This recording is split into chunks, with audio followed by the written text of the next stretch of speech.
أعوذ بالله من الشيطان الرجيم. بسم الله الرحمن الرحيم. ألف لام ميم. ذلك الكتاب لا ريب فيه هدى للمتقين الذين يؤمنون بالغيب ويقيمون الصلاة ومما رزقناهم ينفقون.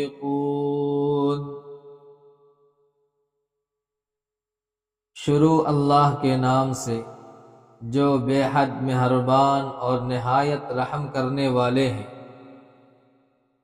الف لام میم،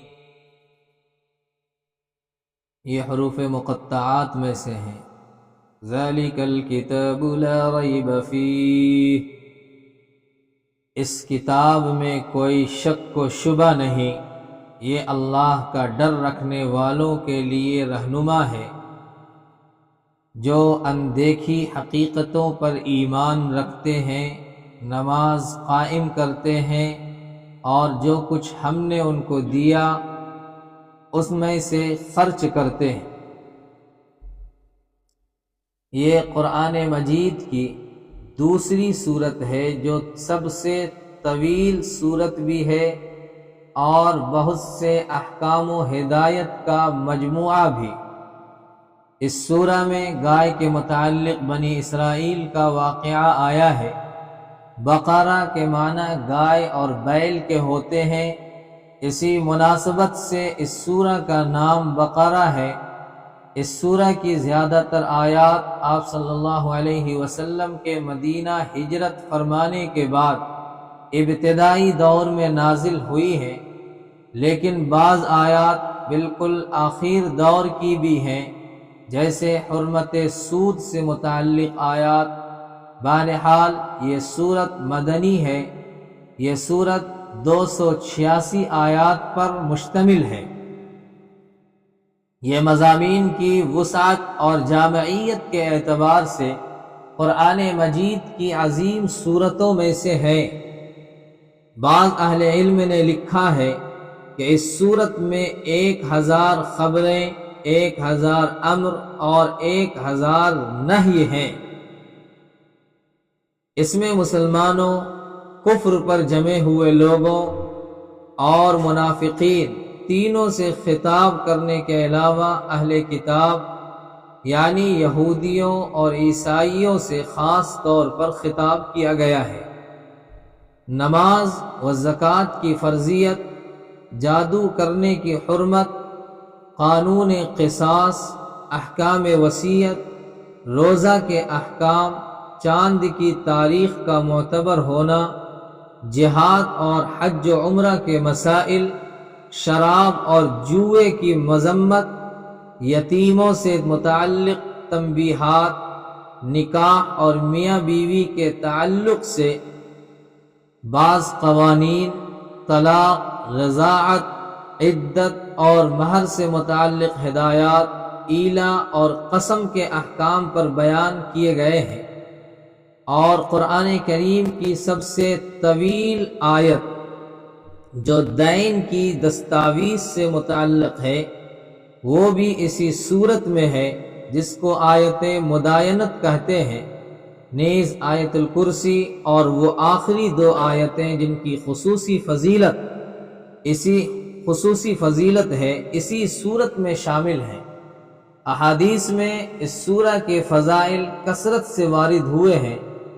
حضرت بریدہ رضی اللہ تعالی عنہ سے مروی ہے کہ رسول اللہ صلی اللہ علیہ وسلم نے فرمایا، سورہ بقرہ کو سیکھو کہ اس کا حاصل کرنا برکت ہے اور اس کا چھوڑ دینا حسرت و محرومی ہے. حضرت ابو ہریرہ رضی اللہ تعالی عنہ سے روایت ہے کہ آپ صلی اللہ علیہ وسلم نے فرمایا، اپنے گھروں کو قبرستان نہ بنا لو. شیطان اس گھر سے بھاگتا ہے جس میں سورہ بقرہ پڑھی جاتی ہے. اس سے معلوم ہوا کہ خاص طور پر گھروں میں اس سورہ کے پڑھنے کا اہتمام کرنا چاہیے. الف لام میم، ان کو حروف مقطعات کہا جاتا ہے۔ سلف صالحین کی عام طور پر یہ رائے ہے کہ اس کی صحیح مراد سے اللہ تعالی ہی واقف ہے۔ گویا ان حروف کے ذریعے اصحاب عقل و دانش کا امتحان ہے۔ نادان کا امتحان یہ ہوتا ہے کہ اس کو تحقیق و جستجو کا حکم دیا جائے، اور دانا کا امتحان یہ ہے کہ اس کے فکر و تدبر کے لیے سرحدیں مقرر کر دی جائیں کہ ان سے آگے قدم نہیں رکھنا ہے۔ انسانی عقل کہیں رکنا نہیں چاہتی۔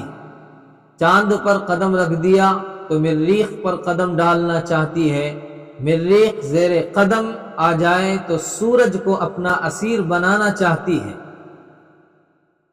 چنانچہ ان حروف مقطعات کا مقصود عقل انسانی کا امتحان ہے کہ خدا کے منشا کے مطابق وہ اس کی کھوج میں پڑنے سے باز رہے۔ پھر چونکہ ان حروف کے معانی معلوم ہونے پر نہ دنیا کا کوئی حکم شرعی موقوف ہے اور نہ آخرت میں نجات یا عذاب، اس لیے انسان کے اس سے ناواقف ہونے میں کوئی حرج نہیں ہے۔ قرآن کو کتاب، ذالک الکتاب، کتاب کہہ کر اس بات کی طرف اشارہ ہے کہ قرآن مجید پیغمبر اسلام صلی اللہ علیہ وسلم کی حیات طیبہ ہی میں ایک مصحف اور کتاب کی صورت میں مرتب ہو چکا تھا، جس کا ایک ایک حرف آج تک محفوظ ہے۔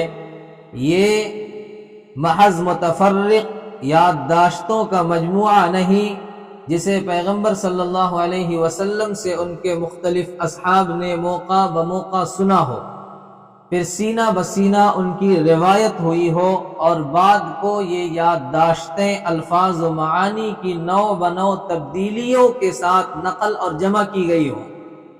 دنیا میں اسلام کے سوا دوسرے اہل مذاہب کے پاس جو مذہبی صحیفے موجود ہیں، ان کا یہی حال ہے۔ اس لیے وہ صحائف نہ لفظی تبدیلیوں سے محفوظ رہے نہ معنوی تحریفات سے۔ یعنی قرآن مجید کے اللہ کی طرف سے ہونے میں کوئی شک و شبہ نہیں ہے۔ نیز قرآن مجید میں جتنے حقائق و واقعات بیان کیے گئے ہیں، گزشتہ اقوام کے قصص و واقعات ہوں، مستقبل کی خبریں ہوں، یا کائنات کی چھپی ہوئی حقیقتوں کا ذکر ہو، خواہ ان کا تعلق فلکیات سے ہو، طبعیات سے ہو یا حیاتیات سے، یہ سب حقیقت پر مبنی ہیں۔ ان کے بارے میں شک و شبہ کا کوئی کانٹا دل میں نہیں چبھنا چاہیے۔ اگر کسی بات میں شبہ ہو تو انسان کی عقل کوتاہ اور فہم نارسا کا قصور ہے، نہ یہ کہ قرآن مجید کا بیان غلط ہے۔ چنانچہ آج تک نت نئی سائنسی تحقیقات حرف بحرف قرآن مجید کی تصدیق کرتی جاتی ہیں۔